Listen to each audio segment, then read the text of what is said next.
Welcome my YouTube channel FNBSN। तो students, आज का जो हमारा लेक्चर है वो है ह्यूमन एंड माइक्रोबल इंटरेक्शन। अभी ह्यूमन एंड माइक्रोबल इंटरेक्शन क्या होता है, सबसे पहले हम इसको देख लेते हैं। ह्यूमन एंड माइक्रोबल इंटरेक्शन क्या होता है? ह्यूमन एंड माइक्रोबल इंटरेक्शन ये होता है कि जो माइक्रो ऑर्गेनिजम्स है हमारे पास, उसका ह्यूमंस के साथ क्या इंटरेक्शन है, कि कौन कौन से हम सारे माइक्रो ऑर्गेनिजम्स देखेंगे जिसमें हमारे पास फंजाई, बैक्टीरिया और इसी तरह से वायरस भी आ जाते हैं। किस तरह से उन वो डिजीज़ काज करते हैं ह्यूमंस के ऊपर, और कुछ हमारे लिए क्या होती हैं, बेनिफिट भी होते हैं और कुछ हमारे लिए नुकसानदेह भी होते हैं। तो वो देखेंगे, एडवांटेज देखेंगे उनके, डिसएडवांटेज देखेंगे उनके, कि क्या इंटरेक्शन करते हैं माइक्रो ऑर्गेनिज्म ह्यूमंस के साथ। तो ये था। इससे पहले हमने माइक्रोबायोलॉजी इन एवरीडे लाइफ जो था वो लेक्चर अपलोड किया था। अगर अभी तक आपने वो नहीं देखा तो लिंक जो है वो डिस्क्रिप्शन में है, काइंडली वो भी देख लीजिएगा। तो हम इसमें जो है मोस्ट इंपॉर्टेंट एमसीक्यूज भी साथ साथ में डिस्कस करेंगे, और इसके साथ जो मोस्ट इंपॉर्टेंट एमसीक्यूज डिस्कस करेंगे उनको हमने रेड कलर से हाईलाइट कर दिया है। तो चलिए नेक्स्ट में चलते हैं। नेक्स्ट में हमारे पास क्या है? तो नेक्स्ट में हमारे पास जो है वो ऑब्जेक्टिव्स है। ऑब्जेक्टिव्स में हम ये देखेंगे कि नॉर्मल फ्लोरा क्या होता है।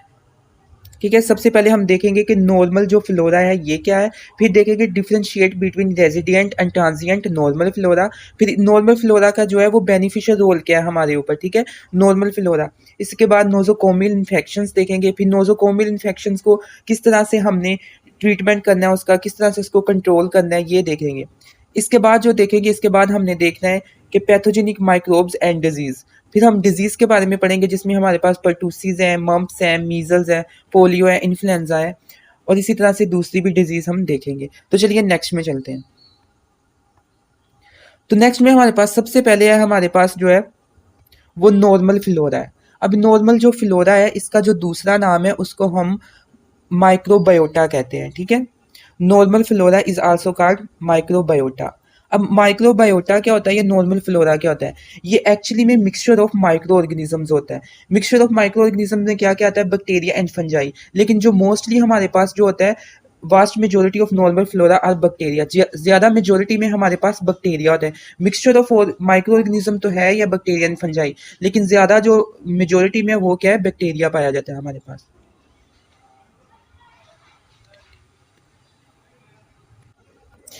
इसके बाद जो है वो हमारे पास आता है कमेंसल बैक्टीरिया। कमेंसल जो बैक्टीरिया होता है ये ज्यादातर एनारोब्स होते हैं। अब एनारोब्स क्या होते हैं? एनारोब्स वो होते हैं जो विदाउट ऑक्सीजन जो है वो इन्वायरमेंट में सर्वाइव कर सकते हैं। वो कहाँ पे होते हैं? हमारे जीआईटी ट्रैक्ट में होते हैं। अभी जो मोस्टली बैक्टीरिया हमारे पास है इधर है ऑपर्चुनिस्टिक पैथोजेंस। ऑपर्चुनिस्टिक जो पैथोजेंस होते हैं नॉर्मल फ्लोरा, इनको हम ऑपर्चुनिस्टिक पैथोजेंस क्यों कहते हैं? एक्चुअली में जो हमारे पास नॉर्मल फ्लोरा होता है ये क्या करता है, नेगेटिव रोल प्ले भी करता है और पॉजिटिव भी। यानी कि ये हमारे लिए फायदेमंद भी होता है ह्यूमन के लिए, और नुकसानदेह भी होता है। अब नुकसानदेह कब होता है? नुकसानदेह तब होता है जब इम्यूनिटी जो है वो थोड़ी सी कम हो जाती है। तो ये क्या कहते हैं, इसको अपॉर्चुनिटी मिल जाती है। नॉर्मल फ्लोरा को जैसे ही अपॉर्चुनिटी मिली तो इसने क्या करना है कि अपना नेगेटिव रोल प्ले करना शुरू कर देता है, और क्या कहता है कि ये हमारे लिए नुकसानदेह हो जाता है। इसलिए इसको अपॉर्चुनिस्टिक पैथोजेंस भी कहते हैं। अच्छा, इसकी अगर बात करें नॉर्मल फ्लोरा की जो है कंपोजिशन की बात करें तो ये डिपेंड करता है एज पे, सेक्स पे एंड डाइट पे। अभी एज पे फॉर एग्जांपल जो इन्फेंट्स है, इन्फेंट होता है, इन्फेंट हमारे पास होता है वन मंथ से लेके 1 ईयर तक। तो इसी तरह से उसमें डिफरेंट होगा नॉर्मल फ्लोरा, और जो ओल्ड पर्सन होगा उसमें डिफरेंट होगा। इसी तरह से सेक्स पे भी डिपेंड करता है और डाइट पे भी। अभी हम चलते हैं नेक्स्ट में। नेक्स्ट में हमारे पास ये है कि जो नॉर्मल फ्लोरा है हमारे पास वो कहाँ कहाँ पे पाए जाते हैं। तो सबसे पहले स्किन में। स्किन में ये कहाँ पे पाया जाता है? स्किन में ये जो है हमारे पास एक्जिला में पाया जाता है, ग्रोन में है, area between the toes. Actually में यहाँ पे हमारे पास मॉइस्चर होते हैं इसलिए ये यहाँ पे पाए जाते हैं। एक्जिला हो गया, ग्रोन हो गया। अभी जो स्किन है हमारे पास उसमें जो है आपने निमोनिक याद कर लेनी है, एमएस। ठीक है, स्किन में कौन कौन से पाए जाते हैं? एमएस।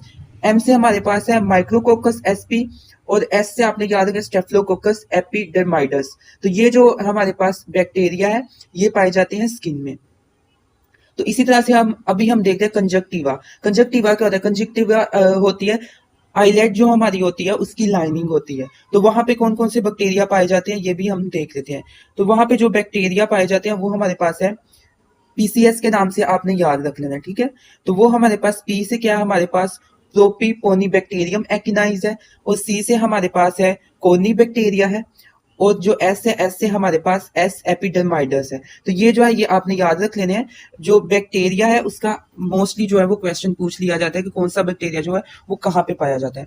तो इसके बाद हम ओरल कैविटी में देखते हैं। ओरल कैविटी में जो मोस्टली ऐसा होता है कि बर्थ में जो ओरल कैविटी होती है वो स्टेराइल होती है। मतलब फॉर एग्जाम्पल कोई जो है वो इन्फेंट जो है वो पैदा हुआ, ठीक है, तो उस जो न्यू बॉर्न बेबी होता है हमारे पास, तो उसकी जो ओरल कैविटी होती है वो स्टेराइल होती है। तो उसमें एक स्टेराइल का मतलब है कि उसमें कोई बैक्टीरिया वगैरह नहीं होता। लेकिन बाद में जब फर्स्ट फीड करवाई जाती है तो फिर क्या होता है कि जो माइक्रो ऑर्गेनिजम्स होते हैं, बैक्टीरिया होते हैं, वो क्लोनाइज्ड होते हैं, अपनी कॉलोनी बना लेते हैं। तो इसी तरह से हमारे पास एक जो बैक्टीरिया है स्ट्रेप्टोकोकस सेलिवेरियस, ये 98% होता है, ठीक है। 98% इसने क्या करना होता है, इसने एक कॉन्ट्रैक्ट लिया होता है कि मैं आपको 98% जो है वो ऐसा बैक्टीरिया दूंगा जो ये बनाएगा, कॉलोनीज बनाएगा बैक्टीरिया की। तब तक ये कॉलोनीज बनाता रहता है जब तक क्या होता है कि अपीयरेंस ऑफ टीथ नहीं हो जाती। अपीयरेंस ऑफ जो टीथ होती है वो 6 से 7 मंथ तक होती है। तो तब तक इसका ये काम होता है कि इसने क्या करना है कि इनको बैक्टीरिया बना बना के देना है, किसमें, ओरल कैविटी में। इसके अलावा जो ओरल कैविटी में हमारे पास जो बैक्टीरियाज होते हैं वो कौन कौन से होते हैं, वो लेस के नाम से आपने याद रखना है, LSS के नाम से। तो एल से हमारे पास जो है वो सबसे पहले लैक्टोबैसिलाई है, एल से हमारे पास स्ट्रेप्टोकोकाई है, और सेकंड जो ऐसे उससे हमारे पास स्टेफिलोकोकाई है। तो ये आपने याद रखना है कि ओरल कैविटी में कौन कौन से बैक्टीरिया पाए जाते हैं। अभी हम चलते हैं नेक्स्ट में हमारे पास है normal flora of the gastro intestinal tract. अभी गैस्ट्रो इंटेस्टाइनल ट्रैक्ट में भी जो नॉर्मल फ्लोरा है वो पाया जाता है। अभी सबसे पहले जो है GIT flora are influenced by age, diet, cultural condition and the use of antibiotics. अच्छा, ये हमने प्रीवियस स्लाइड में जो था वो हमने डिस्कस कर लिया था, ये जो फर्स्ट लाइन थी। अभी हम चलेंगे after birth bacteria inter with the first feed, ये भी हमने डिस्कस कर लिया। The initial colonising bacterias depend on food source, ये भी हमने नेक्स्ट में जो था वो डिस्कस किया था कि डाइट पे जो है वो डिपेंड करता है। ये चीज नहीं है। In breast feed bifidobacteria account for more than 90% of the total intestinal bacteria. Actually में जब ब्रेस्ट फीड जो होती है वो किस में होती है, वो इन्फेंट में होती है, जो छोटे बच्चे होते हैं वो। तो अभी इसमें क्या होता है, बफिडो जो बैक्टीरिया होता है हमारे पास, ये भी क्या करता है कि ये एक बैक्टीरिया रिलीज करता है, किसके लिए, किसके इंटेस्टाइन में, बेबी के इंटेस्टाइन में क्या करता है, बैक्टीरिया प्रोड्यूस करता है। और वो बैक्टीरिया किस में हेल्प करता है, डाइजेशन में हेल्प करता है। तो इसी तरह से यहाँ पे लिखा हुआ है फॉर बेबी, ये जो लैक्टोबैसिलाई और क्लोस्ट्रीडिया ये बेबी के बैक्टीरियाज है, ठीक है, ये आपने याद रखते हैं। Switch to cow's milk, enterococci, lactobacilli और क्लोस्ट्रीडिया, ये जो बेबीज की इंटेस्टाइन होती हैं उसमें होते हैं ये वाले बैक्टीरिया। तो अगर हम अडल्ट्स की बात करें, अडल्ट्स के जो है फॉर एडल्ट्स, अच्छा कुछ चीज़ें जो थी वो स्लाइड में नहीं थी लिखी हुई लेकिन हमने ऐड की है। कोई भी जो टीचर होता है अगर वो पीपीटीज को या स्लाइड को प्रिपेयर करता है तो वो सारी चीज़ें जो है वो एक ही पीपीटीज में नहीं कर सकता, क्योंकि चीज़ें जो कंटेंट होता है वो बहुत ज़्यादा होता है। इसी तरह से जब वो लेक्चर वगैरह होता है, मतलब फॉर एग्जांपल डाव में लेक्चर हुआ होगा तो वो टीचर ने बताया होगा, सही है, या व्हाइट बोर्ड वगैरह पे लिखा होगा, तो हमने वो जो चीज़ें हैं वो इसमें ऐड की हैं। तो ये सारे जो बैक्टीरिया हैं, प्रोटियस, एसएसपी और इंटेरोकोकस, स्ट्रेप्टोकोकाई, क्लोस्ट्रीडिया, तो ये जो बैक्टीरिया है ये अडल्ट्स की इंटेस्टाइन में अपना रोल प्ले करते हैं। तो नेक्स्ट में चलते हैं, नेक्स्ट में हमारे पास क्या है, नेक्स्ट में हमारे पास है normal flora for the respiratory tract. अब रेस्पिरेटरी ट्रैक में जो है वो नॉर्मल फ्लोरा है। अभी देखते हैं नोस्ट्रिल्स, हमने नोस्ट्रिल्स को हाईलाइट कर दिया, नोस्ट्रिल्स में कौन कौन से जो बैक्टीरियाज है वो पाए जाते हैं। स्टेफ एपिडर्माइडस है हमारे पास, कोनी बैक्टीरिया है, एंड स्टेफ एल्डर्स है। अच्छा, ये जो 3 बैक्टीरिया ये नोस्ट्रिल्स में पाए जाते हैं। इसी तरह से अपर रेस्पिरेटरी ट्रैक है जिसमें हमारे पास नेजोफेरिंग्स होता है, इसमें कौन कौन से बैक्टीरिया होते हैं, इसमें जो है नॉन हीमोलाइटिक होता है और अल्फा हीमोलाइटिक स्ट्रेप्टोकोकाई होता है, और इसी तरह से दूसरी स्पीशीज भी होती हैं। अभी जो हमारे पास लोअर रेस्पिरेटरी ट्रैक्ट होता है यहाँ पे जो बैक्टीरिया है वो नहीं होता। अब यहाँ पे क्यों नहीं होता, ये इंपॉर्टेंट बात है, क्योंकि ये जो है फ्री ऑफ माइक्रो ऑर्गेनिजम्स होता है। पर क्यों होता है, क्योंकि यहाँ पे जो है cleansing action of ciliated epithelial वो आता है, ठीक है, क्लींजिंग एक्शन ऑफ एपिथेलियल होता है। अब जो एपिथेलियल सिलिएटेड एपिथेलियल होते हैं वहां पे क्लींजिंग एक्शन कर रहे होते हैं, जिसकी वजह से लोअर रेस्पिरेटरी जो ट्रैक होती है वो फ्री ऑफ माइक्रो ऑर्गेनिजम्स होती है। अगर इसके अलावा जो है माइक्रो ऑर्गेनिजम्स होते भी हैं लोअर रेस्पिरेटरी ट्रैक में, तो ये क्या है, कफिंग के जरिए, हमारे स्नीजिंग के जरिए, स्वॉलिंग के जरिए क्या हो जाते हैं, रिमूव आउट हो जाते हैं। तो इसी तरह से ये हमारे पास था normal flora of the respiratory tract. तो नेक्स्ट में हम चलते हैं, नेक्स्ट में हमारे पास क्या है, तो जो नेक्स्ट में हमारे पास है, सॉरी, नेक्स्ट में हमारे पास normal flora of the urogenital tract. अब यूरोजेनाइटल ट्रैक्ट में नॉर्मल फ्लोरा कौन कौन से हैं हमारे पास और इसी तरह से उनके नेम क्या है। अपर यूरिनरी ट्रैक्ट यूजुअली स्टेराइल। अच्छा, जो अपर यूरिनरी ट्रैक्ट होती है ना, वो हमारे पास स्टेराइल होती है, लेकिन जो lower part of the urethra है इसमें जो है वो पैथोजेंस पाए जाते हैं। अब कौन कौन से पैथोजन होते हैं वो देख लेते हैं। नॉन पैथोजेनिक एस एपिडेमाइडस होता है, स्ट्रेप्टोकोकस होता है, एसपीपी, एंटोकोकाई होता है और कोनी बैक्टीरिया होता है। ये हमारा लोअर पार्ट्स ऑफ यूरिथ्रा में होता है। अगर वजाइना की बात करें, अब वजाइना क्या, वजाइना है जो हमारे पास फीमेल रिप्रोडक्टिव स्ट्रक्चर होता है, उसमें भी जो है ये जो बैक्टीरियाज वगैरह वो पाए जाते हैं और ये वहां पे क्या करते हैं, वहां पे डिजीज भी काज करते हैं, जो जिसको हम फीमेल रिप्रोडक्टिव जो है वो डिजीज भी कहते हैं। तो ये वजाइना में अभी ये बैक्टीरियाज के नाम याद रखने, कोनी बैक्टीरिया होता है वहां पे, नॉन पैथोजेनिक स्ट्रेप्टोकोकाई होता है, इसी तरह से लैक्टोबैसिलस वगैरह बैक्टीरियाज होते हैं। अच्छा, वहां पे अगर लो पीएच जो है वो प्रोटेक्ट करती है पैथोजेनिक अटैक वगैरह से, तो ये याद रखना है कि जो लो पीएच प्रोटेक्ट करती है पैथोजेनिक फ्लोरा से, ताकि कोई डिजीज वगैरह नहीं हो। तो अभी हम नेक्स्ट में चलते हैं। नेक्स्ट में हमारे पास क्या है, नेक्स्ट में हमारे पास है जो नॉर्मल फ्लोरा है उसको कैटेगराइज किया गया है टू टाइप्स में।